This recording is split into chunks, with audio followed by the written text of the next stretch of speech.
Red Riding Hood.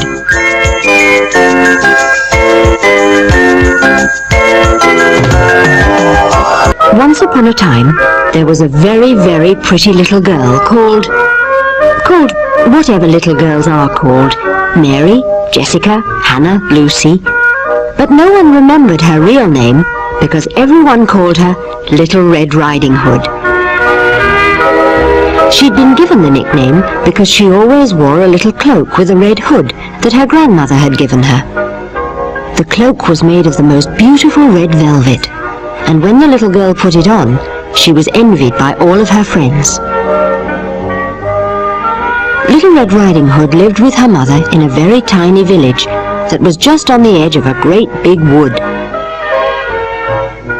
Little Red Riding Hood was a good little girl, but she was very lively, and her high spirits sometimes got her into trouble.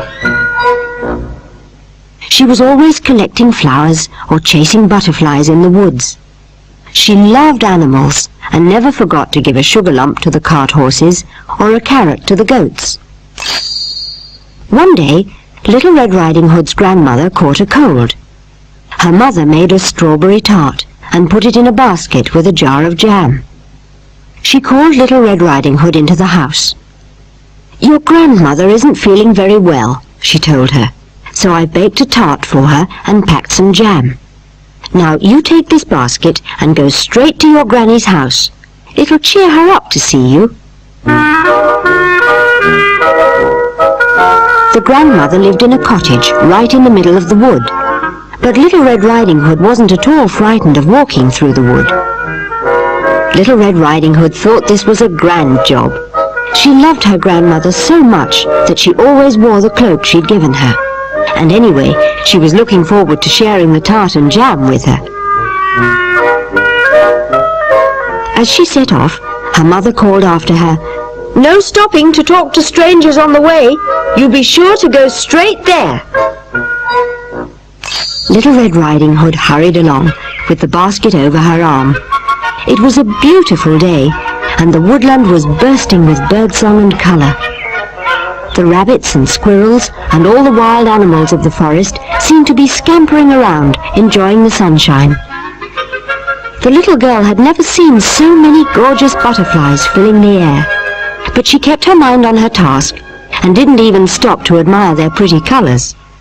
She certainly didn't want to disobey her mother, so she just kept going, not stopping even when she began to get an empty feeling in her tummy. She cheered herself up by thinking she would soon be sharing the tasty tart with her granny. Little Red Riding Hood had managed to resist the colourful butterflies that looked to her just like beautiful flowers on wings, but she couldn't resist the lovely flowers that were growing all around her, as far as the eye could see. "Granny would love a bunch of pretty flowers to brighten up her cottage," she thought, and wandered off the path to pick a few. Every time she knelt to pick a flower, she saw an even prettier one a little further away. She strayed further and further from the path, and she didn't even notice a wolf watching her from behind a tree. This wolf had an enormous mouth, filled with lots of sharp teeth, and a hungry, sly look about him. He licked his lips when he saw the pretty little girl gathering flowers. The wolf knew he looked frightening, but he was crafty, and thought to himself, I'll be polite and friendly, so as not to alarm this tasty-looking little girl."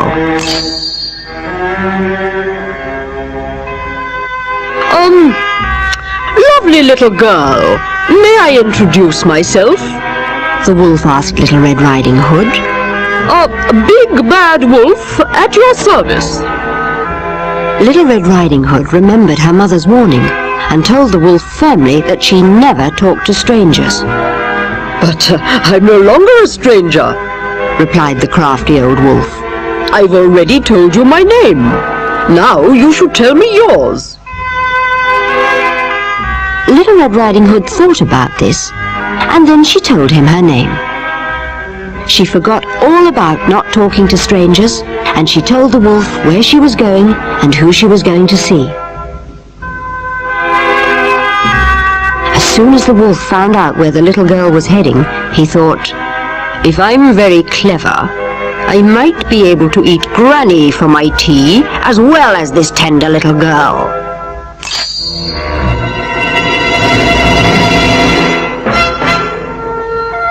What a beautiful posy of flowers, he said to Little Red Riding Hood. I'm sure your Granny will love them. But have you seen the special flowers that grow just beyond that tree? Then, as the little girl wandered even further from the path to look for these flowers, the wolf raced off to the grandmother's cottage. Little Red Riding Hood carried on picking the flowers. How very kind of the wolf to tell me where the special flowers are, she thought. Little Red Riding Hood had got herself into a fine mess. Without realizing, she had fallen straight into the wolf's trap. Of course, the greedy wolf wasn't interested in the flowers at all. He just wanted to be sure he reached the cottage first, so he could wait for the little girl and give her a nasty surprise. The wolf soon reached the old lady's house, where he began to put his plan into action. He knocked on the door and called out, It's Little Red Riding Hood, Granny! The grandmother was suspicious. That wasn't her granddaughter's voice. But the door was open, and before she could even call out for help, the wolf came in and swallowed the poor old grandmother whole. He didn't like the taste of the old lady much, but at least he'd got her out of the way. He put on her bonnet and glasses and got into bed to wait for the little girl. The greedy wolf could already feel his mouth watering, his great big mouth. He was sure that Little Red Riding Hood was going to be a tasty dinner. It was worth making himself look stupid, dressed up with this bonnet on his head and the grandmother's glasses perched on his big nose. Because he had gobbled up the poor old grandmother, his stomach was full, and he fell into a deep sleep very soon. As soon as he was sleeping, he started snoring very loudly.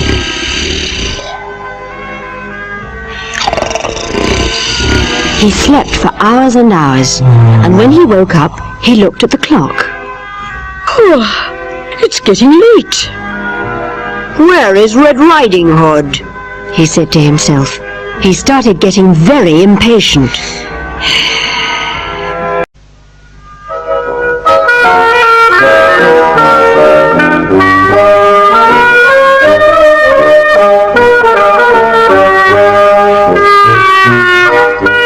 At last, Little Red Riding Hood, who had completely forgotten about her meeting with the wolf, knocked on the door of her grandmother's cottage. Open the door, Granny. It's Little Red Riding Hood, your granddaughter, she called out. Come inside, little one. The door is on the latch, and I'm far too tired and weak to get up, answered the wolf, in the gentlest voice he could possibly manage. He was sitting up in bed, and he had a very wicked smile on his face. The little girl went in. She looked very pretty with her basket over her arm and a big bunch of flowers in her hand. What beautiful flowers you've brought me, my dear, said the wolf.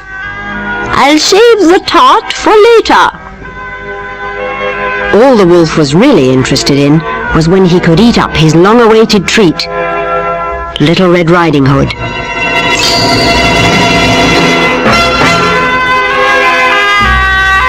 He fidgeted under the covers, but he didn't want to frighten the little girl away, so he stayed calm and put on a good act.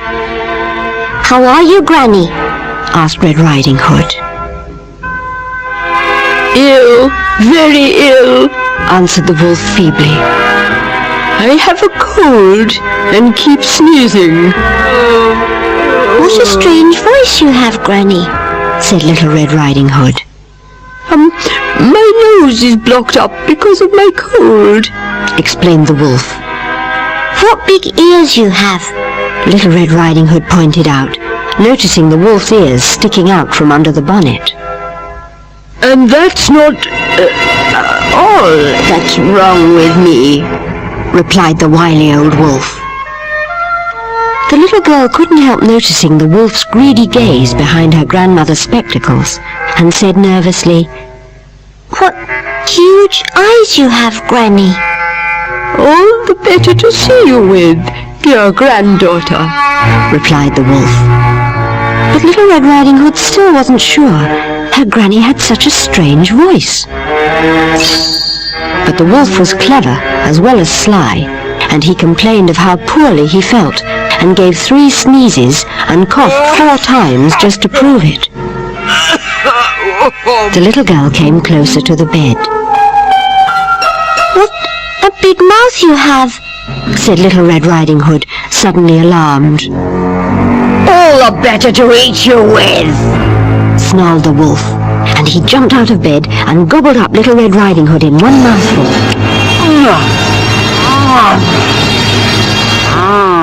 Now he was completely full up, and he fell fast asleep. The wolf was snoring in his sleep when the woodman came to investigate what the curious noises were coming from the cottage. The woodman took one look and guessed what had happened. "I've been trying to find this wicked wolf for a long time," thought the woodman. "And if the old lady's disappeared, I've an idea where she is." Something had to be done before it was too late. He aimed his gun carefully to daze the wolf and shot him. Then he turned him upside down like an old sack and shook him really hard. Out of the wolf's huge mouth fell Little Red Riding Hood and her grandmother. Oh, dear me. The lucky pair were a bit dazed, but apart from that, they were none the worse for their strange adventure.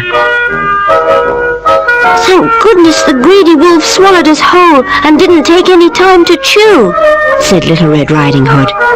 I'm still a bit frightened, but at least Grandmother is alive and well. She turned to the woodman. Could you hold my hand and take me home to my mummy, please? She asked him. Luckily for Little Red Riding Hood, her adventure had a happy ending, and she promised she wouldn't stray from the path or talk to strange wolves ever again. Soon after Little Red Riding Hood and the woodman had left, the wolf, who had only been grazed by the bullet from the gun, woke up. Where am I? What happened? Said the wolf, who was feeling a little shaky. Granny looked at him and gave him a very good telling off.